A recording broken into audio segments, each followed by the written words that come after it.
Hello, my name is Joy Driver, and I'm the Community Nutrition Educator here at Foundation Health and Wellness in Lubbock, Texas. Thank you so much for joining me for our special bonus video week on garden adventures. And this particular week, we are looking with a spotlight on four specific herbs that grow great during the Texas summertime. Let's jump in. The four herbs that we are talking about today are basil, which you can see is the biggest picture here. I have sweet basil, thyme, specifically English thyme, and curly parsley, which are together in that pot, and then peppermint. And here I have a mint julep plant in this pot below, but we'll specifically be talking about peppermint today. So first of all, peppermint. Mint comes in over 2,000 varieties and 19 different species. It can be separated into really two oils, peppermint oil and spearmint oil. Let's look specifically at peppermint here. Peppermint is a perennial, and so that means it comes back year after year. It likes full sun to partial shade, and it does really well in pots because it is an invasive and spreading plant. So if you're planting it in rows, plant it a quarter-inch deep, and then thin out the rows as it begins to sprout. But it does really well in pots.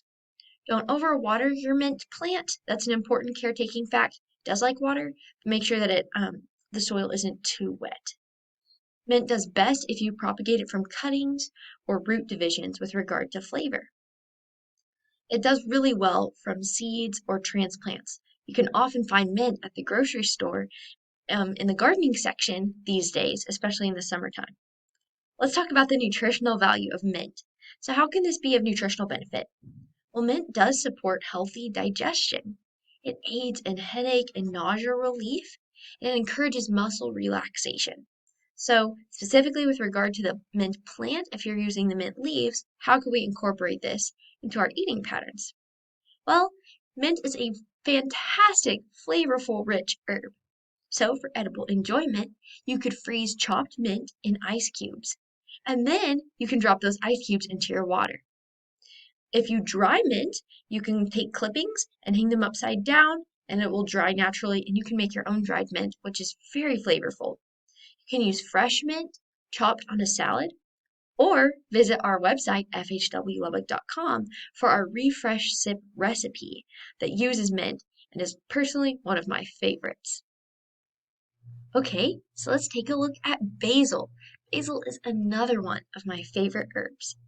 Basil is an annual, so you'll want to plant it yearly, and it likes full sun.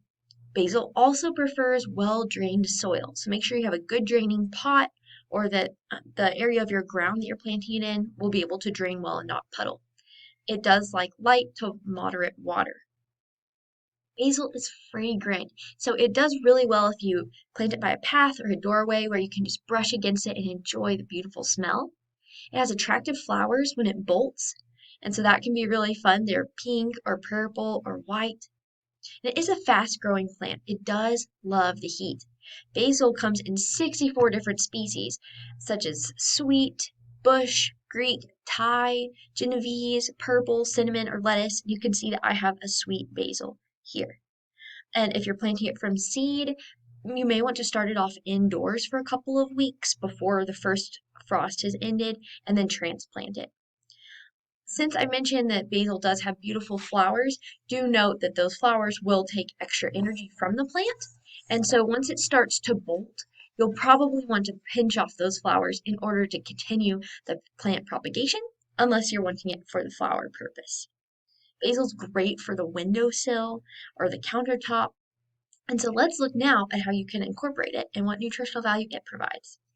So basil also supports healthy digestion.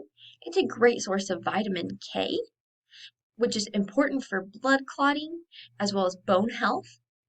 Basil leaves are also rich in antioxidants and anti-inflammatory substances, and it helps boost your immune system. Basil also encourages normal blood pressure and blood sugar control.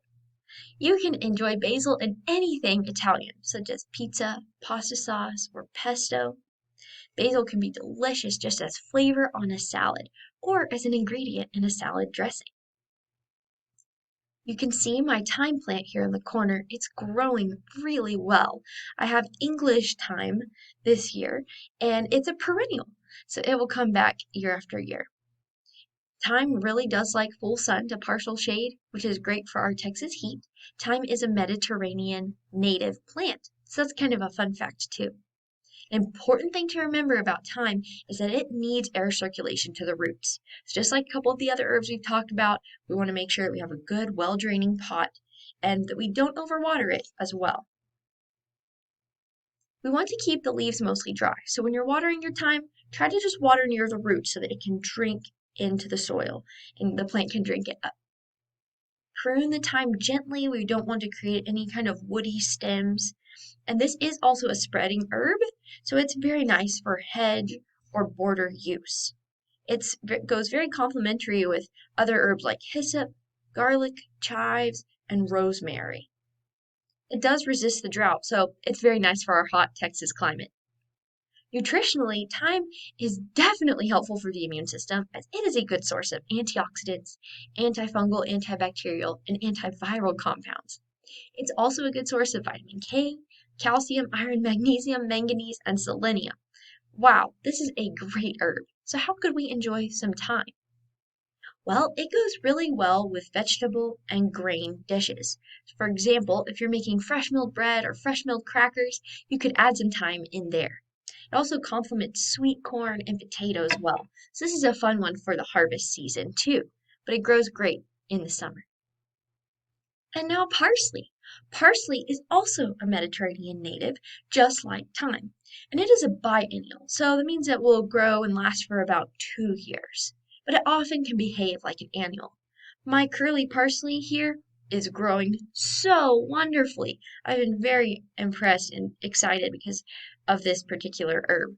It likes full sun to partial shade and the dry and hot weather, so it's perfect for Texas. It is very nice as a bordering plant. You will want to use scissors when you harvest it. It doesn't pinch off super great. You can wrap a bunch of it in a damp paper towel and store it in the fridge. Nutritionally, parsley does also help support digestive health. It's an antioxidant as it is a good source of flavonoids, carotenoids, and vitamin C. It's rich in vitamins A, K, and C, which are all important for the immune system and eye health and bone health, specifically even more for eye health. Parsley is a good source of lutein, zeaxanthin, and beta-carotene. So let's enjoy some of this. Parsley is great to flavor your salads or a cold pasta. It's also delicious in soups and sauces, and it can be fantastic for seasoning deviled eggs or salmon. So today, how can you take the first step? Well, incorporate one of these herbs into your eating patterns today. Whether you purchase it just fresh from the store or dried, or if you decide, I'm going to jump in and cultivate one of these herbs this summer, you totally can. Incorporate one of these herbs into your eating patterns today. If you choose to grow your own, do keep in mind that dried is more concentrated than fresh. So if you're using a dried herb, you're going to use about a third of what the recipe would call for if you were using fresh. So take the first step. Incorporate one of these herbs into your eating patterns today and reap the wonderful benefits of herbs and of gardening. Have a great day.